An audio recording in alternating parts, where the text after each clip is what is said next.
கர்த்தருடைய பரிசுத்த நாமத்துக்கு மகிமை உண்டாவதாக. லூக்கா எழுதின சுவிசேஷம் 2ஆம் அதிகாரம் 10வது வசனமும் 11வது வசனமும் நாம் வாசிக்க கேட்போம். தேவதூதன் அவர்களை நோக்கி, பயப்படாதிருங்கள், இதோ எல்லா ஜனத்துக்கும் மிகுந்த சந்தோஷத்தை உண்டாக்கும் நற்செய்தியை உங்களுக்கு அறிவிக்கிறேன். இன்று கர்த்தராகிய கிறிஸ்து என்னும் இரட்சகர் உங்களுக்கு தாவீதின் ஊரிலே பிறந்திருக்கிறார். இயேசு கிறிஸ்துவின் பிறப்பு எல்லோருக்கும் மிகுந்த சந்தோஷத்தை உண்டாக்கக்கூடிய ஒரு நற்செய்தி என்று சொல்லப்பட்டுள்ளது. அப்படி என்றால் அந்த சந்தோஷமான நற்செய்தி என்ன? மத்தேயு எழுதின சுவிசேஷம் 4வது அதிகாரம் 15வது வசனத்தை நாம் வாசிக்க கேட்போம். இருளில் இருக்கும் ஜனங்கள் பெரிய வெளிச்சத்தை கண்டார்கள். மரண இருளின் திசையில் இருக்கிறவர்களுக்கு வெளிச்சம் உதித்தது.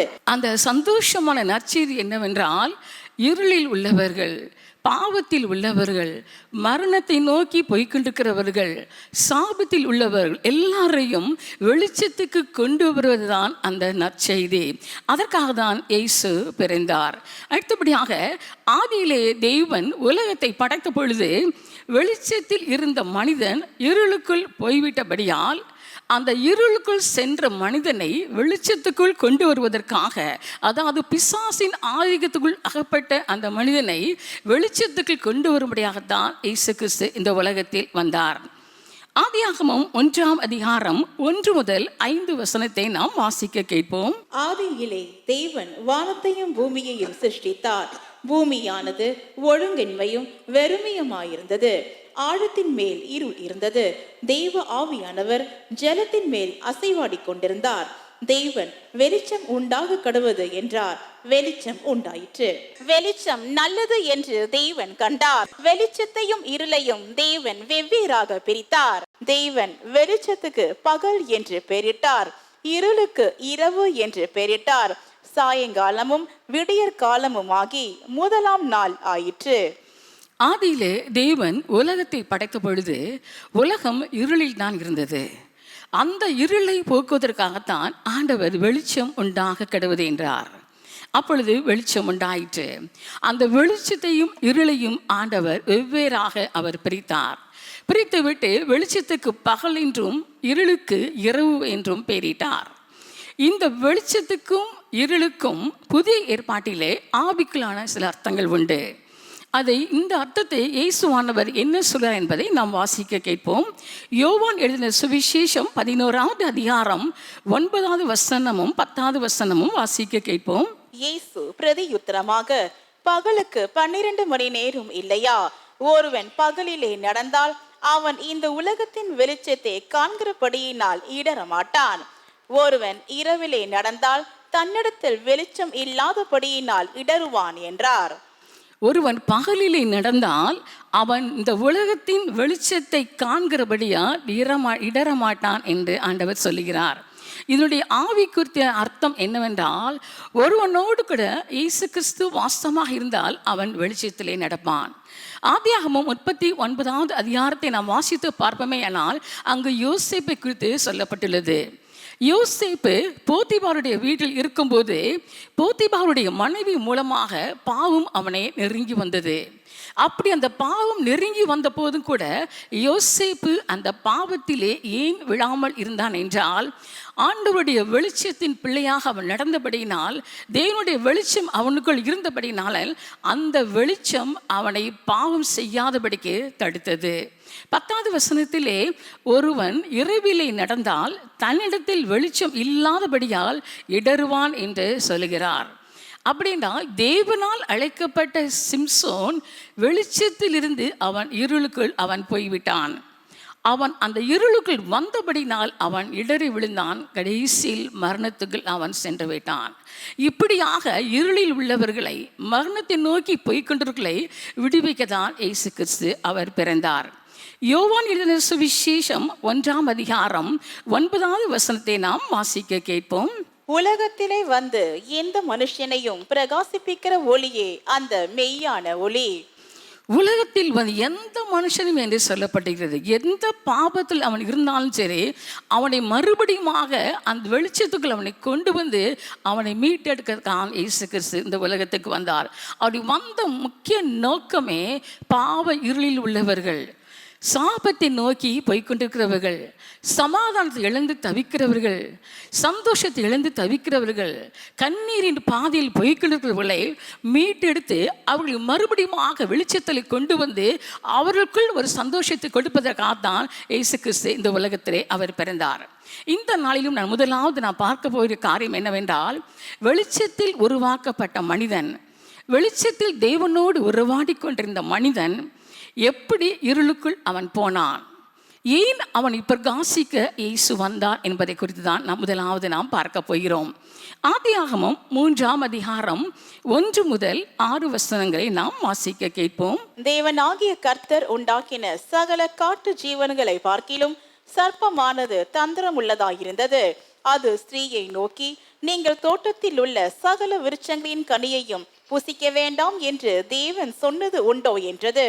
ஸ்திரீ சர்ப்பத்தை பார்த்து, நாங்கள் தோட்டத்தில் உள்ள விருட்சங்களின் கனிகளை புசிக்கலாம், ஆனாலும் தோட்டத்தின் நடுவில் இருக்கிற விருட்சத்தின் கனியை குறித்து தேவன் நீங்கள் சாகாதபடிக்கு அதை புசிக்கவும் அதை தொடவும் வேண்டாம் என்று சொன்னார் என்றார். அப்பொழுது சர்ப்பம் ஸ்திரீயை நோக்கி, நீங்கள் சாகவே சாவதில்லை, நீங்கள் இதை புசிக்கும் நாளிலே உங்கள் கண்கள் திறக்கப்படும் என்றும் நீங்கள் நன்மை தீமை அறிந்து தேவர்களைப் போல் இருப்பீர்கள் என்றும் தேவன் அறிவார் என்றது. அப்பொழுது ஸ்திரீயானவள், அந்த விருட்சம் புசிப்புக்கு நல்லதும் பார்வைக்கு இன்பமும் புத்தியை தெளிவிக்கிறதற்கு இச்சிக்கப்படத்தக்க விருட்சமுமாய் இருக்கிறது என்று கண்டு அதன் கனியை பறித்து புசித்து தன் புருஷனுக்கும் கொடுத்தாள், அவனும் புசித்தான். தேவன் உண்டாக்கின வெளிச்சத்திலே ஆதாமும் ஏவாளும் குடும்பமாக சந்தோஷமாக அவர்கள் வாழ்ந்து கொண்டிருந்தார்கள். அந்த வெளிச்சத்துக்குள் அவர்கள் இருந்தபடியால் அவர்களுக்கும் தேவனுக்கும் இடையே ஒரு நெருங்கிய உறவு ஏற்பட்டது. அந்த வெளிச்சத்தில் அவள் இருந்தபடியால் அவர்களுக்குள் ஒரு சந்தோஷமான ஒரு வாழ்க்கை இருந்தது. ஒரு சமாதானத்தோடு அவர்கள் வாழ்ந்து கொண்டிருந்தார்கள். எந்த ஒரு கவலையும் இல்லாதபடிக்கு அவர்கள் தேவனோடு நெருங்கிய உறவு வைத்து அவர்கள் சந்தோஷமாக வாழ்ந்து கொண்டிருந்தார்கள். ஆகையால் அவங்களுக்கு துன்பத்தை பற்றியோ கவலையை பற்றியோ எந்த ஒரு காரியமும் அவளுக்கு தெரியாது. ஏனென்றால் அவர்களுடைய உறவு தேவனோடு கூட நெருங்கி இருந்தபடியால் எந்த ஒரு கஷ்டமும் அவங்களுக்கு தெரியாது. இப்படி அவர்கள் தேவனோடு உறவாடி கொண்டிருந்ததை பார்த்த சாத்தான் என்ன செய்தான் தெரியுமா?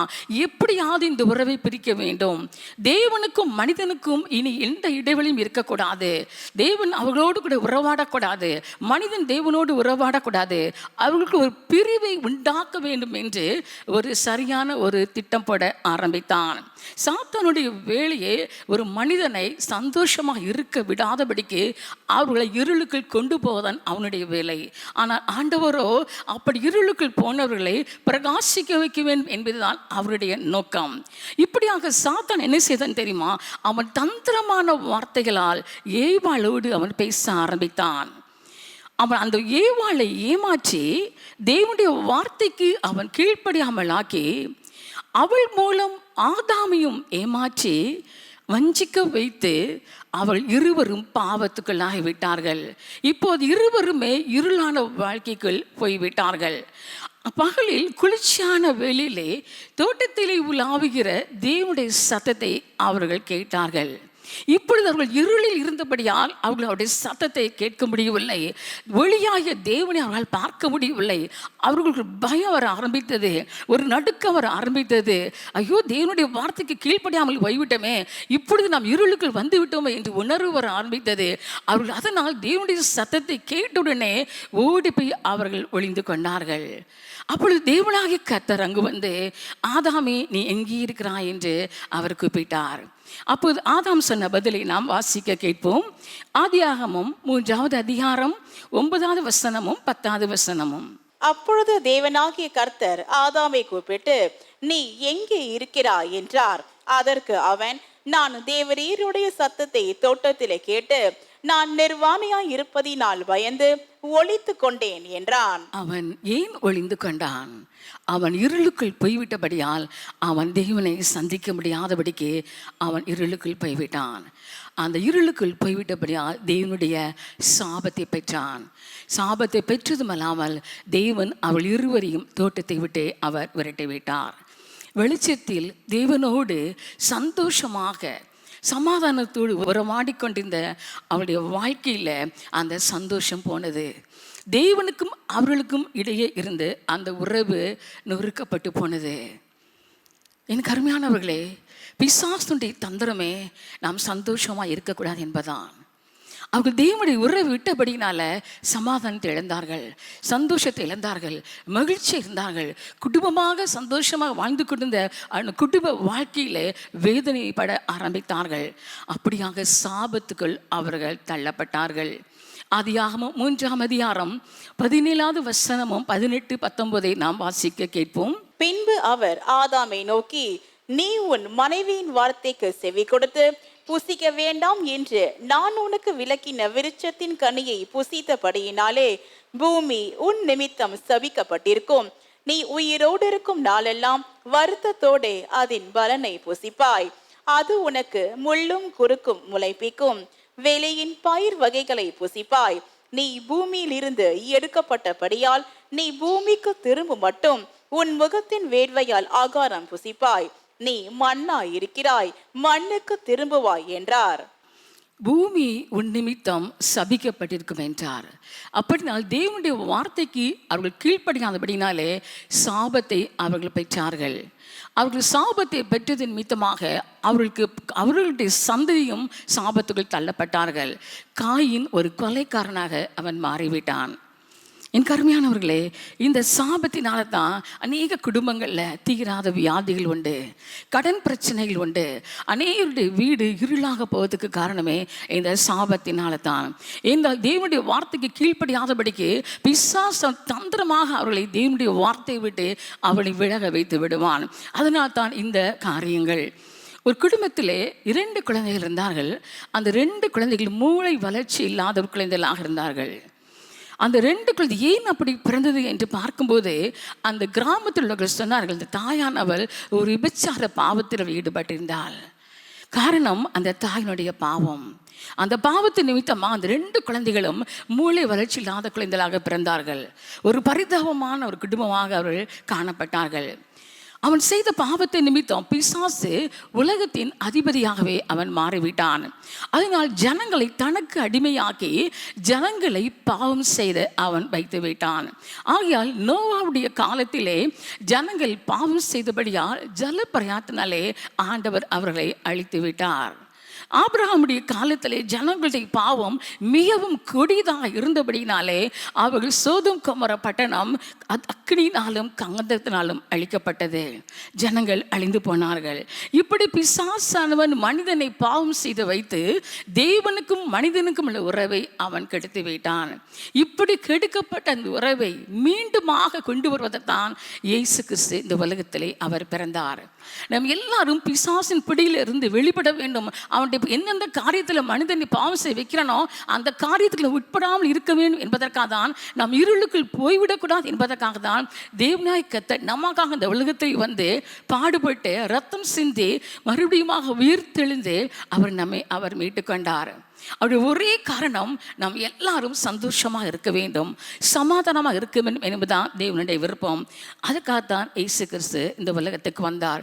நம்மை பிரகாசிக்க செய்ய வேண்டும் என்பதுதான் அவருடைய எண்ணம். ஏன் அவர் பிரகாச செய்ய வேண்டும் என்றால் நம்ம இந்த பாவ இருளுக்குள் போய்விடக்கூடாது என்பதற்காக தான்.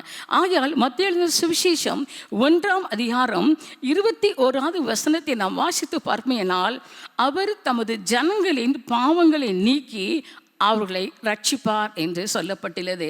அப்படின்றால் நம்முடைய பாவங்களை மன்னித்து நம்மளுக்கு ரட்சிப்பை அருளி செய்வத்தான் தேவனாகிய கர்த்தர் இந்த உலகத்தில் வந்தார். நம்மை பிரகாசிக்க செய்வதற்காகத்தான் தேவனாகிய கர்த்தர் இந்த உலகத்தில் வந்து பிறந்தார். இந்த நாளிலும் கூட வெளிச்சத்தில் வாழ்ந்து கொண்டிருக்கிற அநேகருடைய வாழ்க்கை ஒருவேளை பின்மாற்றத்துக்குள் நீங்கள் போய்கொண்டிருக்கலாம். எப்படி வெளியே வர வேண்டும் என்று தெரியாதபடிக்கு நீங்கள் தவித்துக் கொண்டிருக்கலாம். அப்படிப்பட்ட இருளான வாழ்க்கையில போய்கொண்டிருக்கிற இதை வெளிச்சத்துக்கு கொண்டு வருவதற்காகத்தான் இயேசு கிறிஸ்து இந்த உலகத்துக்கு வந்தார். இயேசு கிறிஸ்துடைய நாட்களில் பரிசேயரும் சதுசேயரும் வேத பாரகரும் தங்களுடைய இருதயத்திலே ஆவிக்குரிய பெருமையும் மனமேட்டிமையும் கொண்டவர்களாய் அவர்கள் இருந்தார்கள். அவருடைய ஆத்மா அவர்களை இந்த விதமான காரியங்களினால் இருளாக்கி விட்டது. குற்றம் சாட்டுகிற ஆவியினாலே அவர்கள் நிரப்பப்பட்டார்கள். அப்படி குற்றம் சாட்டுகிற ஆவியினாலே அவர் நிரப்பப்பட்டதினால் யாரை நாம் குற்றம் சாட்டுகிறோம், யாருக்கு விரோதமாக பேசுகிறோம் என்று அறியாதபடிக்கு தேவகுமாரனுக்கு விரோதமாக அவர்கள் குற்றம் சாட்டி கொண்டிருந்தார்கள். அதே போல இன்றைக்கு அநேகருடைய வாழ்க்கையில் அநேக பரிசுத்தவான்களை குறித்து ஒருவேளை குற்றம் சாட்டி கொண்டிருக்கலாம். இந்த பரிசேயர் சதுசேயர் பல ஒருவேளை இருதயத்தில் மேட்டிமை கொண்டவனாக காணப்படலாம். இருதயத்தில் தேவனுக்கு விரோதமாக சிந்தனைகளை சிந்தித்து கொண்டு இருக்கலாம். இருதயத்தில் கசப்பு வைராக்கியத்துக்கு இடம் கொடுத்து தேவனுடைய வார்த்தைக்கு கீழ்ப்படியாமல் போய் கொண்டிருக்கலாம். தேவனாகிய கர்த்தர் இந்த உலகத்தில் வந்த நோக்கமே நாம் எல்லாரும் பிரகாசிக்க வேண்டும் என்பதற்காகத்தான், இருளின் ஆதிக்கத்தை விட்டு வெளியே வர வேண்டும் என்பதற்காகத்தான் இயேசு கிறிஸ்து இந்த உலகத்துக்கு வந்தார். அவருடைய இருதயத்தின் எண்ணமெல்லாம் என் பிள்ளைகள் எப்படியாவது பரலோகத்தை சுதந்திரிக்க வேண்டும், அதற்காகத்தான் இந்த உலகத்துக்கு வந்தார். நமக்காக தான் பாடுகளை சைத்தார். நமக்காக தான் சிலுவையில் ஒரு பாடுகளை சைத்து மரணத்துக்குள்ளாக கடந்து சென்றார். எனக்கு அருமையானவர்களே, இந்த நாளிலும் நாம் ஒவ்வொருவரும் இயேசுடைய வாஞ்சி நிறைவேற்றவர்களாக ஒரு பரிசுத்தமான வாழ்க்கை வாழ்ந்தவராக ஒரு பிரகாசமான வாழ்க்கை வாழ்ந்தால் இருக்கும்போது உண்மையாகவே நம்முடைய வாழ்க்கை ஆசீர்வாதமாக முடியும். என்னென்ன தடைகள் இந்த வாழ்க்கையில் காணப்படுகின்றதோ அத்தனை தடைகளையும் கர்த்தர் அவர் நீக்கி போட அவர் வல்லமையுள்ளவராக இருக்கிறார். இரண்டாவதாக, இருளில் உள்ள மனிதனை வெளிச்சத்துக்கு கொண்டு வர இயேசு கிறிஸ்து பிறந்தார். முதலாவது நாம் பார்த்தோம், வெளிச்சத்தில் இந்த மனிதன் இருளுக்குள் வந்துவிட்டபடியால் அந்த இருளில் உள்ள மனிதனை ஆண்டவர் எப்படி வெளிச்சத்துக்கு கொண்டு வந்தார் அதை நாம் பார்த்தோம். இப்பொழுது இரண்டாவதாக, இருளிலேயே வாழ்ந்து கொண்டிருந்த மனிதன், பாவத்தில் வாழ்ந்து கொண்டிருந்த மனிதனை ஆண்டவர் வெளிச்சத்துக்கு கொண்டு வருவதற்காக இந்த உலகத்தில் அவர் பிறந்தார். அதை குறித்து நாம் இப்பொழுது ஒரு சில காரியங்களை வாசிக்க கேட்போம். 1 தீமோத்தேயு 1:15 வசனத்தை நாம் வாசிக்க கேட்போம். பாவிகளை ரட்சிக்க கிறிஸ்து இயேசு உலகத்தில் வந்தார் என்கிற வார்த்தை உண்மையும் எல்லா அங்கீகரிப்புக்கும் பாத்திரமுமானது. அவர்களில் பிரதான பாவினான். அப்போஸ்தலனாகிய பவுலடியார் இந்த இடத்துல சொல்லுகிறார், நான் பிரதான பாவியாக இருந்தேன் என்று தன்னைத்தானே அவர் இங்கு சுட்டி காட்டுகிறார். அப்படின்னா எப்படிப்பட்ட பிரதான பாவி என்பதை நாம் வாசிக்க கேட்போம். அப்போஸ்தலர் 26வது அதிகாரம் 9 முதல் 11 வசனங்களை வாசிக்க கேட்போம். முன்னே நானும் நஸ்ரேயனாகிய இயேசுவின் நாமத்திற்கு விரோதமாய் அநேக காரியங்களை நடப்பிக்க வேண்டும் என்று நினைத்திருந்தேன். அப்படியே நான் எருசலேமிலும் செய்தேன். நான் பிரதான ஆசாரியர்களிடத்தில் அதிகாரம் பெற்று பரிசுத்தவான்களில் அநேகரை சிறைச்சாலைகளில் அடைத்தேன். அவர்கள் கொலை செய்யப்படுகையில் நானும் சம்மதித்திருந்தேன். சகல ஜெப ஆலயங்களிலும் நான் அவர்களை அநேகந்தரம் தண்டித்து தெய்வ தூஷணம் சொல்ல கட்டாயப்படுத்தினேன். அவர்கள் பேரில் மூர்க்க வெறி கொண்டவனாய் அந்நிய பட்டணங்கள் வரைக்கும் அவர்களை துன்பப்படுத்தினேன். இந்த வசனத்தின்படி தேவ பிள்ளைகளுக்கு விரோதமாக நான் செயல்பட்டேன் என்று அவர் சொல்கிறார். இங்கே சொல்லும்போது, நான் சபைகளில் நுழைந்து சபை நான் பாழாக்கி கொண்டிருந்தேன். வீடு வீடாக நான் சென்று புருஷரையும் ஸ்திரீகளையும் நான் இழுத்து கொண்டு வந்து நான் சிறையிலே அடைத்தேன் என்று சொல்கிறார். தேவனுடைய பிள்ளைகளுக்கு விரோதமாக அதிகமாக நான் செயல்பட்டேன். நான் கொலை வரி கொண்டவனாக நான் காணப்பட்டேன். ஏனென்றால் அவ்வளவு தூரம் அவனுக்கு கிறிஸ்தவர்கள் மீது ஒரு வெறுப்பு. அதனால் நான் வீடு வீடாக சென்று இழுத்து கொண்டு வந்தேன். அப்படின்றால் எந்த அளவு அவன் கொடுமைப்படுத்தி இருப்பான் என்பதை நான் பார்க்க முடியும். சாதாரணமாக அல்ல, எந்த அளவு வேகமாக இழுத்து அவளை சிறையில் தள்ளி அவர்களை கொடுமைப்படுத்தி இருப்பான். தெய்வ தூஷணம் சொல்லும்படியாக நான் மக்களை நான் கட்டாயப்படுத்தினேன். இப்படியாக நான் இயேசுவுக்கு விரோதமாக, தேவனுடைய பிள்ளைகளுக்கு விரோதமாக நான் பல காரியங்களை நான் செய்து கொண்டேன் என்று அவன் சொன்ன வசனங்களை நாம் இப்பொழுது வாசிக்க கேட்டோம். எவ்வளவு ஒரு இருளான வாழ்க்கையில் நான் காணப்பட்டேன். தேவனுக்கு விரோதமாக நான் பாவம் செய்து கொண்டிருந்தேன். அநேக தெய்வ பிள்ளைகளை நான் துன்பப்படுத்தி கொண்டிருந்தேன் என்று சொல்லி அவன் சொல்லுறதை நாம் இப்பொழுது கேட்டோம். இப்படிப்பட்ட இருளான வாழ்க்கையிலிருந்து ஆண்டவர் எப்படி ஒழுக்கி அவர் கொண்டு வந்தார் என்பதை நாம் வாசிக்க கேட்போம். அப்போஸ்தலர் 9வது அதிகாரம் 3 முதல் 5 வசனங்களை நாம் வாசிக்க கேட்போம். அவன் பிரயாணமாய் போய் தமஸ்குவுக்கு சமீபித்த போது சடுதியிலே வானத்தில் இருந்து ஒரு ஒளி அவனை சுற்றி பிரகாசித்தது. அவன் தரையிலே விழுந்தான். அப்பொழுது சவுலே சவுலே, நீ என்னை ஏன் துன்பப்படுத்துகிறாய் என்று தன்னுடனே சொல்லுகிற ஒரு சத்தத்தை கேட்டான். அதற்கு அவன், ஆண்டவரே, நீர் யார் என்றான். அதற்கு கர்த்தர், நீ துன்பப்படுத்துகிற இயேசு நானே, முள்ளில் உதைக்கிறது உனக்கு கடினமாம் என்றார். எருசலேமிலே தேவனுடைய பிள்ளைகளுக்கு விரோதமாக செயல்பட்ட பின்பு இப்பொழுது மறுபடியும் தமஸ்குவை நோக்கி ஓடி வருகிறார். தமஸ்குவிலும் உள்ள தேவனுடைய பிள்ளைகளை கொடுமைப்படுத்த வேண்டும் என்று அந்த ஒரே ஒரு தவறான எண்ணத்தோடு அவன் தமஸ்குவை நோக்கி வந்து கொண்டிருக்கிறான். அப்படி வந்து கொண்டிருக்கும் போதுதான் இயேசுவானவர் அவனுக்கு வெளிப்பட்டார். ஒரு பயங்கரமான ஒரு ஒளி, அந்த ஒளி அவனை சுற்றிலும் பிரகாசித்தது. அவன் எதிர்பார்க்கவில்லை அந்த ஒளியை. அவன் பார்க்காத ஒளி, இதுவரைக்கும் பார்க்காத ஒளி அவனை சுற்றிலும் பிரகாசித்தது.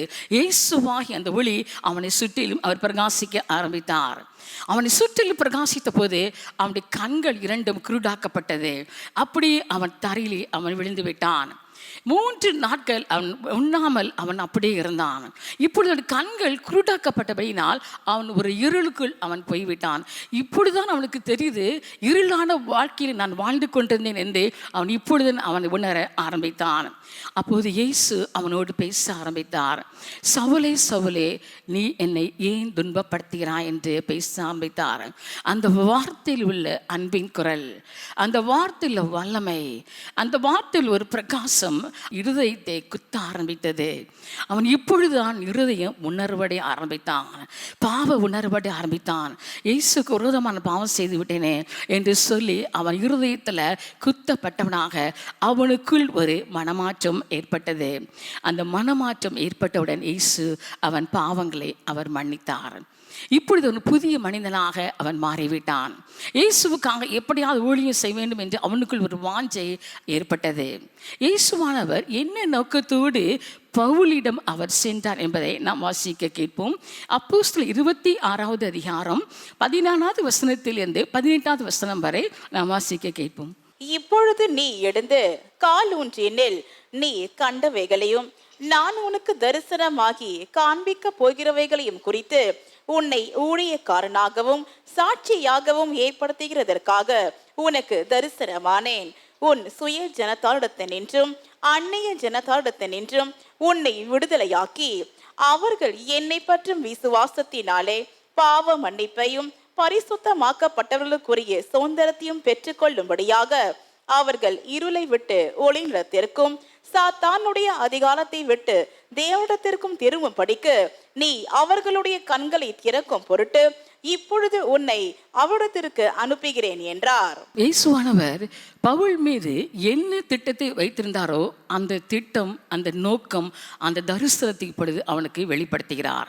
எப்படி ஒரு இருளான வாழ்க்கையிலிருந்து அப்போஸ்தலனாகிய பவுல் வெளியே வந்தாரோ அதே போல இருளில் உள்ள மக்களை வெளியே கொண்டு வரும்படியான ஒரு ஊழியத்தை அவன் கையில் அவர் கொடுத்தார். ஆயிரமான மக்களை இயேசுவுடன் திருப்பும்படியாக ஒரு ஊழியம் அவனுக்கு கொடுக்கப்பட்டது. சாத்தானுடைய அதிகாரத்தில் தவித்து கொண்டிருக்க மக்கள், அவனுடைய பிடியில் விடுபடாமல் இருக்கிற மக்களை விடுவிக்கும்படியான ஒரு ஊழியத்தை ஆண்டவர் அவன் கையில் கொடுத்தார். அது மாத்திரமல்ல, அந்த ஊழியத்தை செய்யக்கூடிய ஒரு வல்லமை, அது கேட்ட அபிஷேகம், அது கேட்ட கிருபைகளை அவனுக்கு அவர் கொடுத்தபடினால அநேக இடங்களுக்கு சென்று இயேசுவே மெய்யான தேவன் என்பதை அவர் நிரூபிக்க ஆரம்பித்தார். அப்போஸ்தலர் 13வது அதிகாரத்திலே 42வது வசனம், 44வது வசனம், 48வது வசனம், 49வது வசனத்தை நாம் வாசித்து பார்ப்போமானால், பவுல் தன்னுடைய ஊழிய நாட்களை அநேக இடங்களில் சென்று இயேசுவை குறித்து அவன் பிரசங்கித்து ஒரு பெரிய ஊழியக்காரனாக மாறிவிட்டார். அநேக இடங்களில் சென்ற இருளில் இருக்கிற ஜனங்களை அவன் வெளியே கொண்டு வந்தார். அவர் கர்த்தர் வல்லமை அதிகமாக கொடுத்திருந்தபடியால் அவன் சென்ற இடங்களெல்லாம் அற்புத அடையாளங்களை அவர் செய்ய ஆரம்பித்தார். செத்தவனை வீடோடு அவர் எழுப்பினார். மந்திரவாதிகள் மனமாற ஆரம்பித்தார்கள். பிசாசு நடுங்கியது. தன்னுடைய வாழ்க்கையை அவர் கர்த்தருக்காக அர்ப்பணித்தார்.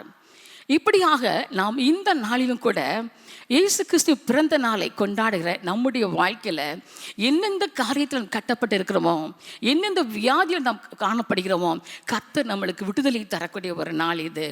இயேசு கிறிஸ்து இருதயத்தில் உண்மையாக ஏற்றுக்கொள்ளும் போது எந்த பாவ இருளில் நாம் கட்டப்பட்டிருக்கோமோ அந்த பாவத்தை விட்டு முற்றிலுமாக முழு இருதயத்தோடு வெளிவரும்போது எந்த பிரச்சனையில் நாம் காணப்பட்டாலும் கர்த்தர் அதிலிருந்து நம்மளுக்கு ஒரு முழு விடுதலை கொடுக்க வல்லமையுள்ளவராக இருக்கிறார்.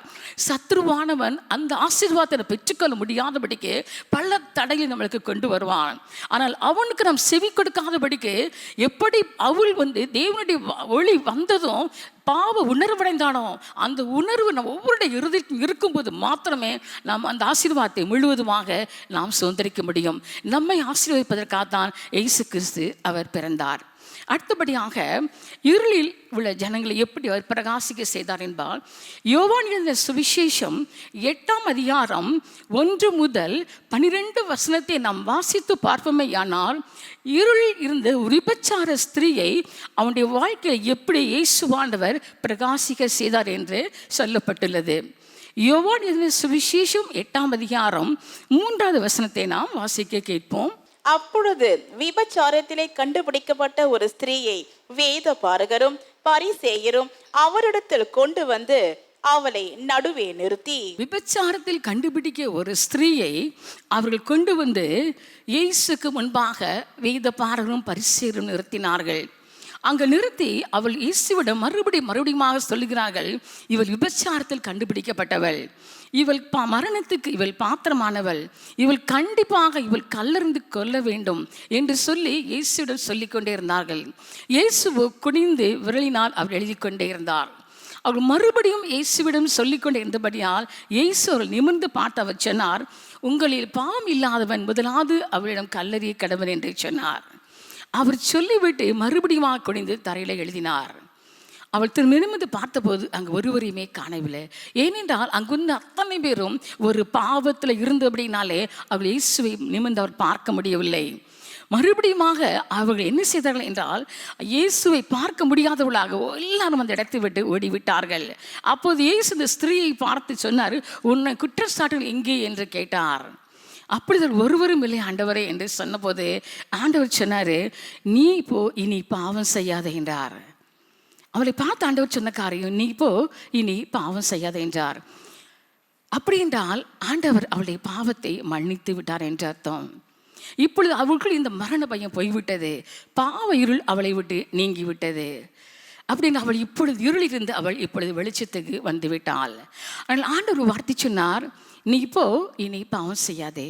அப்படி என்றால் இவ்வளோ நாள் நீ செய்த பாவத்தை நான் மன்னித்துட்டேன், ஆனால் இனி இந்த பாவத்துக்குள்ள விழுந்து விடாதே, நீ உன்னை காத்துக்கொள், இனி பரிசுத்தவானை உன்னை மாற்றிக்கொள், இனி இந்த பாவம் செய்யாதே என்று ஆண்டவர் சொல்லுகிறார்.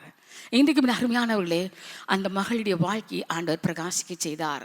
பரலோகத்தை சுதந்திரிக்கிற மகளாக அவளை மாற்றினார். இன்றைக்கு ஒவ்வொருவருமே பரலோகத்தை சுதந்திரங்களாக மாற வேண்டும் என்பதுதான் ஆண்டவர் விரும்புகிறார். எந்த பாவ வாழ்க்கையில் நாம் இருந்தாலும் சரி, அந்த பாவத்தை விட்டு வெளியே வர வேண்டும் என்று ஆண்டவர் விரும்புகிறார். ஒரு சகோதரன் இருதய வலியினால் பாதிக்கப்பட்டு ஆஸ்பத்திரியில் அட்மிட் பண்ணியிருந்தார்கள். அப்பொழுது அவருடைய நண்பர் அவரை பார்க்க சென்றிருந்தாராம். அவர் அதிகமாக கஷ்டப்படுவதை பார்த்த போது, ஏன் உனக்கு இவ்வளோ கஷ்டம், என்ன இவனுக்கு வந்தது என்று கேட்டபோது அவர் சொன்னாரா, என்னுடைய கள்ளம் கபடற்ற மனைவிக்கு நான் துரோகம் பண்ணிவிட்டேன். இப்பொழுது அவளை நினைக்கும் போதாம் என் மனது வேதனைப்படுகிறது. அவள் எவ்வளவு அன்பாக இருந்தால், எவ்வளவு கள்ளம் கபடற்ற ஒரு பரிசுத்த வாட்டையை காணப்பட்டால், அவளுக்கு விரோதமாக இன்னொரு ஒரு தீயோடு நான் தொடர்பு வைத்து பாவத்துக்கு போய்விட்டேனே என்று சொல்லி அதிகமாக கதற ஆரம்பித்தாராம். என் காரணம் அநேகருடைய வாழ்க்கை இப்படித்தான். ஒருவேளை வெளிப்படாக நல்லவள் இருக்கலாம், ஆனால் இருதயத்தில் எந்த பாவத்தில் குடிக்கொண்டு இருக்கிறோம் என்பதை நாம் ஆராய்ந்து பார்க்க வேண்டும். மனிதனுக்கு முன்பாக நன்றாக இருக்கலாம், ஆனால் தெய்வனுக்கு முன்பாக நாம் ஒருவரும் எதையும் நாம் மறைக்க முடியாது. அவருடைய கண்கள் 24 மணி நேரம் நம்மை பார்த்து கொண்டே இருக்கிறது. நாம் எப்படி வாழ்கிறோம், நம்மை உருவாக்கினவர், நம்மை வெளிச்சத்தில் கொண்டு வந்தவர், நாம் மறுபடியும் இருளுக்குள் போய்விடக்கூடாது என்பதற்காக ஒவ்வொரு நிமிஷமும் நம்மை கண்ணும் கருத்துமாக பார்த்து கொண்டிருக்கிறார். ஆனால் அநேக நேரம் நாம் என்ன செய்கிறோம், அவருடைய வெளிச்சத்துக்கு இடம் கொடுக்காதபடிக்கு பாவ இருளை நோக்கி போய் கொண்டிருக்கிறோம். இந்த சிற்றின் வாழ்க்கை கொஞ்ச நேரம்தான், அதன் பின் ஒழிந்து போகும். ஆனால் நிரந்தரமாக பரலோகத்திலே ஒரு சந்தோஷமான வாழ்க்கை ஆண்டவர் நமக்கு வைத்திருக்கிறார். அந்த வாழ்க்கையை பெற்றுக்கொள்வேன் என்பதற்காக இயேசு கிறிஸ்து இந்த உலகத்திலே அவர் பிறந்தார். அடுத்தபடியாக யோவான் எழுதின சுவிசேஷம் 5வது அதிகாரம் 5வது வசனத்தை வாசிக்க கேட்போம். 38 வருஷம் வியாதி கொண்டிருந்த ஒரு மனுஷன் அங்கே இருந்தான். 38 வருஷம் வியாதி கொண்டிருந்த ஒரு மனுஷன் அங்கே இருந்தான். அப்படி என்றால் இந்த 38 வருடமும் அந்த வியாதியிலே அவன் வேதனைப்பட்டு கொண்டிருந்தான். படுத்த படுக்கையாக இருந்தான். அவனுக்கு மரணமும் வரவில்லை. ஆனால் ஒவ்வொரு நாளும் வேதனைத்தான் அவன் அனுபவித்துக் கொண்டிருந்தான். அவனுடைய வாழ்க்கை ஒரு இருளான வாழ்க்கைக்குள் காணப்பட்டது. எந்த ஒரு முன்னேற்றமும் அவனத்தில் காணப்படவில்லை. அப்படி இருளான வாழ்க்கையில் வாழ்ந்து கொண்டிருந்த அவனை நோக்கித்தான் இயேசு சென்றார். அங்கே இயேசு 8வது வசனத்தை நான் வாசித்து பார்ப்பேனால், இயேசு சொல்கிறார், அவனை பார்த்து, உனக்கு சுகமாக வேண்டும் என்று நீ விரும்புகிறாய் என்று கேட்டபோது அவன் சொல்ல, என்னை குளத்திலே கொண்டு போய் விடுவதற்கு யாரும் இல்லை என்று சொன்னபோது ஆண்டவர் சொன்னார், உன் படுக்கையை எடுத்துக்கொண்டு நட என்று சொன்னார். அப்படி இயேசுவன் பக்கத்தில் வந்து அந்த வார்த்தை சொல்கிறார் என்றால், அவன் 38 வருடமாக படுத்த படுக்கையிலிருந்து அவனுடைய வாழ்க்கையில் ஒரு வெளிச்சத்தை அவர் காண்பிக்கும்படியாக செய்தார். அந்த மகனுடைய பாவங்கள் மன்னிக்கப்பட்டது. அவன் இப்பொழுது இயேசு சொன்ன உடனே தன்னுடைய படுக்கை எடுத்துக்கொண்டு அவன் நடந்தான். அவன் சுஸ்தமாகி தன் படுக்கை எடுத்துக்கொண்டு நடந்தான் என்று வேதத்திலே எழுதப்பட்டுள்ளது. 14வது வசனத்தை நாம் வாசிக்க கேட்போம். அதற்கு பின்பு இயேசு அவனை தேவாலயத்திலே கண்டு, இதோ நீ சொஸ்தமானாய், அதிக கேடானதொன்றும் உனக்கு வராதபடி இனி பாவம் செய்யாதே என்றார். அதிக கேடானதொன்றும் வராதபடிக்கு இனி நீ பாவம் செய்யாதே. இத்தனை ஆண்டுகள் 38 வருடமாக நீ படுத்த படுக்கையாக இருந்து விட்டாய். உன் பாவங்களை நான் மன்னித்து விட்டேன். இனியும் நீ பாவம் செய்தால் இதுக்கும் அதிகமான ஒரு கேடு உனக்கு வரும். அந்த கேடு வராமல் இருப்பதற்கு இனி நீ பாவம் செய்யாதே என்று ஆண்டவர் அவனை பார்த்து சொன்னார். எனக்கு அருமையானவர்களே, நம்முடைய வாழ்க்கையில் அநேக நேரம் நாம் இப்படியாக பல பாடுகளுக்குள் நாம் தள்ளப்பட்டு காணப்படலாம். ஆண்டவர் நம்ம எப்படியாவது பிரகாசிக்க வைக்க வேண்டும் என்று தான் விரும்புகிறார். அந்த பாவத்திலிருந்து வெளியே வர வேண்டும் என்று தான் நினைக்கிறார். ஒவ்வொரு நாளும் நான் சுத்திகரிப்பின் ஜெபம் நாம் பண்ணி கொண்டிருந்தாலும் கூட நாம் பாவத்துகள் மறுபடியும் போகாதபடிக்கு நாம் நம்மை காத்துக்கொள்ள வேண்டும். ஆண்டவர் அதிக கேடானது ஒன்றும் வராதபடிக்கு இனி பாவம் செய்யாதே. அப்படி ஒவ்வொரு நாளும் ஆண்டவர் அவருடைய கிருபையினால் நம்மை மன்னித்து நம்மளை பாதுகாத்து கொண்டிருக்கிறார். ஆனால் நாமோ அவருடைய வழியை விட்டு இருளுக்குள் போய் கொண்டிருக்கிறோம். அதிக கேடானது நமக்கு வராதபடிக்கு, நாம் இனி பாவம் செய்யாதபடிக்கு நம்மை நாமே காத்துக்கொள்ள வேண்டும் என்று கர்த்தர் விரும்புகிறார்.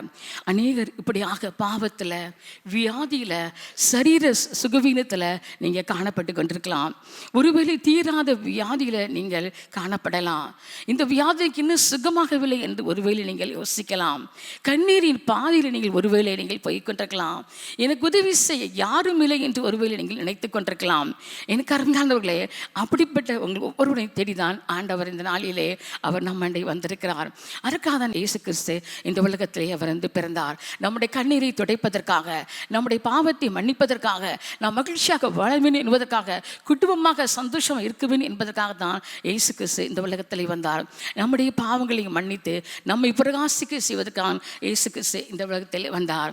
இல்லத்தில் வருகிறவனை நான் ஒரு நாளும் புறம்பே தள்ளுவதில்லை என்று இயேசு சொல்லியிருக்கிறார். அப்படின்னா நாம் அவர் இறுக பிடிக்கும்போது ஒரு நாள் அவர் நம்மை புறம்பே தள்ள மாட்டார். கடைசியாக இயேசு கிறிஸ்து பிறந்த நோக்கம் என்ன என்றால், இயேசு கிறிஸ்துவின் பிறப்பு எல்லா ஜனத்துக்கும் மிகுந்த சந்தோஷத்தை உண்டாக்கக்கூடிய நற்செய்தி என்று சொல்லப்பட்டுள்ளது. அப்படின்னா நாம் எல்லாரும் மகிழ்ந்திருக்க வேண்டும் என்று தான் இயேசு கிறிஸ்து விரும்புகிறார். அப்போஸ்தலர் 8ஆம் அதிகாரம் 5வது வசனத்திலிருந்து 8வது வசனமும் 12வது வசனமும் வாசிக்க கேட்போம். அப்பொழுது பிலிப் என்பவன் சமாரியாவில் உள்ள ஒரு பட்டணத்திற்கு போய் அங்குள்ளவர்களுக்கு கிறிஸ்துவை குறித்து பிரசங்கித்தான். பிலிப்பு செய்த அதிசயங்களை ஜனங்கள் கேள்விப்பட்டு கண்டு அவனால் சொல்லப்பட்டவைகளை ஒருமனப்பட்டு கவனித்தார்கள். அநேகரிலிருந்த அசுத்த ஆவிகள் மிகுந்த சத்தத்தோടെ கூப்பிட்டு அவர்களை விட்டு புறப்பட்டது. அநேக திமிர்வாதக்காரரும் சப்பானிகளும் குணமாக்கப்பட்டார்கள். அந்த பட்டணத்திலே மிகுந்த சந்தோஷம் உண்டாயிற்று. தேவனுடைய ராஜ்யத்துக்கும் இயேசு கிறிஸ்துவினுடைய நாமத்துக்கும் ஏற்றவைகளை குறித்து பிலிப்பு பிரசங்கித்து அவர்களை விசுவாசித்த போது புருஷரும் ஸ்திரீகளும் ஞானஸ்நானம் பெற்றார்கள். சமாரியா உள்ள பட்டணத்திலே பிலிப்பு சென்று அங்கு இயேசுவை குறித்து பிரசங்கிக்க ஆரம்பித்தான். பரலோக ராஜ்யத்துக்கும் இயேசு கிறிஸ்து நாமத்துக்கும் உள்ள தொடர்பை குறித்து அவன் பிரசங்கிக்கும் போது அவன் பிரசங்கத்தை கேட்க கேட்க ஜனங்கள் இயேசுவுக்குள் வந்தார்கள். அநேக ஜனங்கள் ரட்சிக்கப்பட்டார்கள். அந்த பிலிப்பு அந்த பட்டணத்தில் மிகுந்த சந்தோஷம் உண்டாயிற்று என்று சொல்லப்பட்டிருக்கிறது. அவனுடைய பிரசங்கத்தின் மூலமாக இயேசுடைய அன்பை அவர் அறிந்து கொண்டார்கள். இயேசுடைய கிருபையை அவர்கள் புரிந்து கொண்டார்கள். இயேசு எவ்வளவாக தங்களுக்காக அவர் பாடுபட்டார் என்பதை அவர்கள் புரிந்து கொண்டார்கள். அப்படியே அந்த பட்டணத்தில் ஒவ்வொரு இருதயத்திலும் அந்த வார்த்தைக்கு கிரியை செய்ய ஆரம்பித்தது. அந்த வார்த்தை கிரியை செய்ய அத்தனை வரும் இயேசுவை ஏற்றுக்கொண்டு சந்தோஷமாக அவர்கள் காணப்பட்டார்கள். பிலிப்பினால் சொல்லப்பட்ட வார்த்தைகளை அவர்கள் கவனிக்க அநேக இருளான ஆதிக்கங்கள் இருளாக இருந்த அந்த ஆத்துமாக்கு குருடாக்கப்பட்ட ஆத்துமாக்களில் ஒரு உயிர்மீழ்ச்சி வந்தது. அந்த இருளின் ஆதிக்கங்கள் அவர்களை விட்டு வெளியே ஆரம்பித்தது. பிசாசின் பிடியில் அகப்பட்டவர்கள் விடுதலையாக்கப்பட்டார்கள். மாந்திரிகத்தில் உள்ள பிள்ளைகள் விடுதலையாக்கப்பட்டார்கள். அந்த இடத்துல குருடர்கள் சுகமாக்கப்பட்டார்கள்.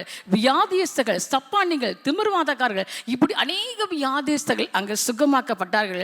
அந்த பட்டணத்தில் ஒரு பெரிய மகிழ்ச்சி உண்டானது என்று சொல்லப்பட்டிருக்கிறது. அப்படியானால் இயேசு கிறிஸ்து பிறந்த நோக்கமே நாம் எல்லாரும் சந்தோஷமா இருக்க வேண்டும். நாம் ஒருவர் கூட வியாதியா இருக்க வேண்டும் என்று ஆண்டவர் விரும்புறதில்லை. அந்த வியாதி நாம் தான் நமக்கு சில வேளையிலே வருவித்துக் கொள்கிறோம். நாம் செய்கிற பாவத்தை நிமித்தம் சில வேளையில் அந்த வியாதி நம்மை தாக்க ஆரம்பிக்கலாம். இயேசு கிறிஸ்துவின் பிறப்பின் நோக்கமே நாம் ஒவ்வொருவரையும் பிரகாசிக்க செய்யவே இயேசு கிறிஸ்து பிறந்தார். ஒரு வாலிபன் கிறிஸ்துமஸ் தினத்தன்று சந்தோஷமாக இந்த கிறிஸ்துமஸை கொண்டாட வேண்டும் என்று சொல்லி நன்றாக தன்னோடு சேர்ந்து அவன் குடித்து கொண்டிருந்தான். குடித்து நண்பர்கள் எல்லாரும் சந்தோஷமாக அந்த குடிவெறியிலிருந்து அந்த நண்பர்களால் அவனை விட்டு போய்விட்டார்கள். ஆனால் அவனோ படுக்கையாகிவிட்டான். அவன் எழுந்திருக்க முடியல, அந்த அளவு குடியில் இருந்தான். கொஞ்சம் அவன் குடி தெளிந்து அவன் கண்ணை விழித்து பார்த்தபோது ஒரு தரிசனத்தை பார்த்தான். அந்த தரிசனத்தை ஒரு பக்கம் இயேசு கிறிஸ்து பிறந்த காட்சி, இன்னொரு பக்கம் இயேசு கிறிஸ்து சிலுவையில் அறையப்பட்டு தொங்குகிற காட்சி அவன் பார்த்தான். அப்பொழுது அவன் ஏன் நமக்கு இந்த காட்சி இப்படி காண்பிக்கிறான் என்று சொல்லி அப்படியே அவன் அந்த குடியில் இருக்கும்போது ஆண்டவர் சென்றார். மகனே, உனக்கு இந்த ஈவு வேண்டுமா என்று அவர் கேட்டார். சிலுவையில் தொங்கின அந்த ரத்தத்தை அவன் பார்க்கிறான். மகனே, உனக்கு இந்த ஈவு வேண்டுமா என்று கேட்கிறார். அப்பொழுதுதான் அவன் தன்னுடைய நிலைமை உணர ஆரம்பித்தான். இயேசு கிறிஸ்துவின் பிறப்பின் பண்டிகை கொண்டாட நாம் எப்படி கொண்டாட வேண்டும் என்பதை அவன் புரிந்து கொண்டான். தன்னுடைய பாவ வாழ்க்கையிலிருந்து வெளியேற வேண்டு ஒரு முழு நிச்சயத்தோடு அவன் வெளிவர ஆரம்பித்தான். கர்த்தருக்காக தன்னை அர்ப்பணித்தான். ஊழியம் செய்ய ஆரம்பித்தான். அவன் இருதயமெல்லாம் வேதனைப்பட ஆரம்பித்தது. இந்த வாலிப நாட்களில் நான் இத்தனை நாட்கள் கடவுளுக்கு பிரியமில்லாமல் நடந்துவிட்டேன், மனிதர்களை சந்தோஷப்படுத்தும்படியாக நடந்து விட்டேனே, என் அன்பளை சந்தோஷப்படுத்தும்படியாக நடந்து விட்டேனே, என் ஆண்டவரை நான் துக்கப்படுத்தி விட்டேனே, என்னை உருவாக்கின ஆண்டவர், வெளிச்சத்தில் என்னை உருவாக்கின ஆண்டவருக்கு நான் இருளான வாழ்க்கையில் போய்கொண்டு விட்டேனே, என்னை குறித்து ஆண்டவர் எவ்வளவு துக்கப்பட்டிருப்பார், என்னை குறித்து ஆண்டவர் எவ்வளவு வேதனை விடுவார் என்று அதிகமாக உணர ஆரம்பித்து கர்த்தருக்காக தன்னையே அவன் அர்ப்பணித்தான். என் கருமையானவர்களே, இந்த நாளில் கூட கிறிஸ்துவின் பிறப்பை கொண்டாடுகிற நாம் ஒவ்வொருவரும் நம்முடைய வாழ்க்கையை ஆண்டவருக்கு முற்றிலுமாக அர்ப்பணிக்கும் போது எந்த நோக்கத்துக்காக ஆண்டவர் நம்மை உருவாக்கினாரோ அந்த நோக்கம் நம்முடைய ஒவ்வொருடைய வாழ்க்கையிலும் ஆண்டவர் நிறைவேற்றுவார். யோவான் 14வது அதிகாரம் 27வது வசனத்திலே சமாதானத்தை உங்களுக்கு வைத்து போகிறேன் என்று ஆண்டவர் சொன்னார். அப்படி ஒவ்வொரு வாழ்க்கையிலும் சமாதானத்தையும் சந்தோஷத்தையும் கொடுக்க வேண்டும் என்பதற்காகத்தான் இயேசு கிறிஸ்து இந்த உலகத்தில் பிறந்தார். இந்த நாளிலும் நாம் ஒவ்வொருவருமே கர்த்தருக்கு எது பிரியமானது, இன்னும் என் இருதயத்தை ஆண்டவருக்கு எப்படி நான் கொடுப்பது, இன்னும் கர்த்தர் எதை விரும்புவார் என்பதை நாம் உணர்ந்தவளாக நம்முடைய இருதயத்தை முற்றிலுமாக அர்ப்பணித்து ஒரு நல்ல ஒரு பிள்ளைகளாக நாம் மாறி நம் ஒவ்வொருவருக்கு கர்த்தர் கிருபை பாராட்டுவாராக. கர்த்தர் ஒவ்வொருவரையும் இந்த நாளிலே ஆசீர்வதிப்பாராக.